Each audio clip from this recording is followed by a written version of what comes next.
السلام علیکم ورحمۃ اللہ وبرکاتہ۔ آج میں اپنے چینل طب کے کرشمے کے توسل سے عورتوں کے لیے ایک بہت نایاب تحفہ پیش کر رہا ہوں۔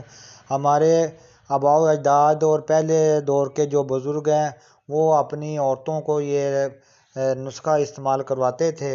اس کو پنجیری کا نسخہ بولتے ہیں اور یہ ایسا نسخہ ہے کہ اس کو اگر استعمال کر لیا جائے تو زچگی کے بعد اگلا بچہ ہونے تک عورت بیماریوں سے محفوظ رہتی ہے، کمر درد سے محفوظ رہتی ہے اور سیلان الرحم، دودھ کی کمی کی شکایات اس کو دور یہ کر دیتی ہے یہ پنجیری، اور رطوبات کو خشک کرتی ہے اور ہر قسم کی کمر درد کو دور کرتی ہے اور عورت کو جوان اور توانا رکھتی ہے۔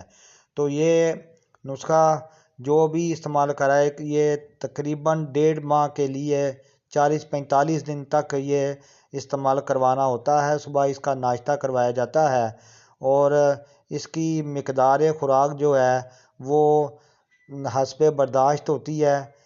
ایک جو ہے 4 سے 5 چمچ یعنی آدھا پاؤ سے 1 پاؤ تک اس کی مقدار خوراک ہے، تو یہ استعمال کروایا جاتا ہے۔ اس کے اجزاء نوٹ کیجیے گا، اس کو بنائیں اور مجھ ناچیز کو اپنی دعاؤں میں یاد رکھیں۔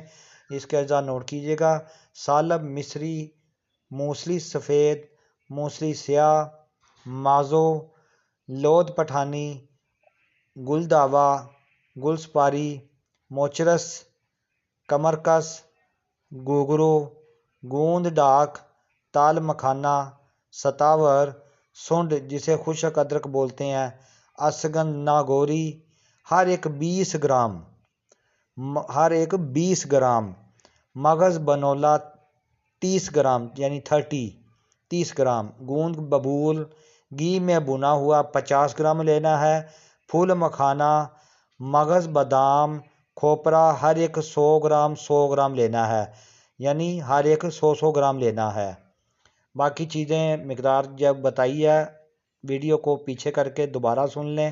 مغز پستہ 50 گرام، کشمش 1.5 پاؤ، سوجی 1 پاؤ، دیسی گھی 1 کلو، چینی یا شکر 3 پاؤ ملا کر قوام بنا لیں۔ حلوے کی مانند اس کا قوام بنے گا اور اس کو پھر چولہے سے نیچے اتار کر ٹھنڈا کر لیں اور اس کو استعمال کریں اور مجھ ناچیز کو اپنی دعاؤں میں یاد رکھیں۔ حکیم محمد سجاد انور صابری، لاہور۔ اللہ حافظ۔